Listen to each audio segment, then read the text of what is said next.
se thole petropo sati bana le asu na me pho khila na kalu sati ba ye no na hu o ye de ta mo ta ga na me pa tu ne ta ko la ri ko sa ga to ti wi ba ye na tho mo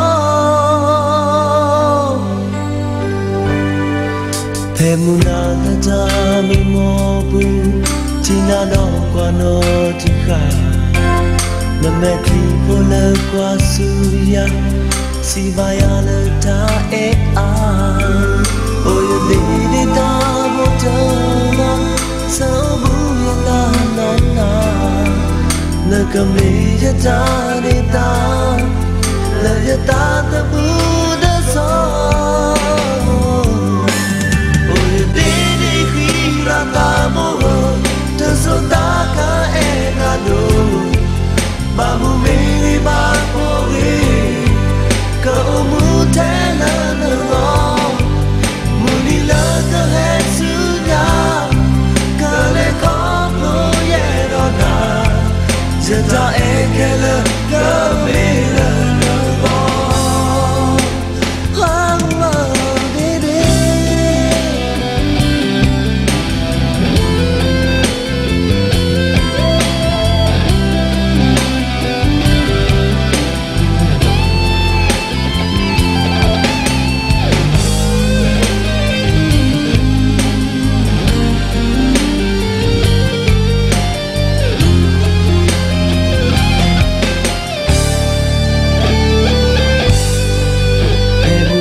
Sati bana le aso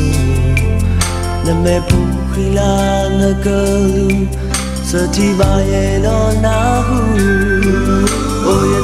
de ta mo ta ga na me pa tu ne ta ko na re ko sa ga to ti wi ba ye na ta mo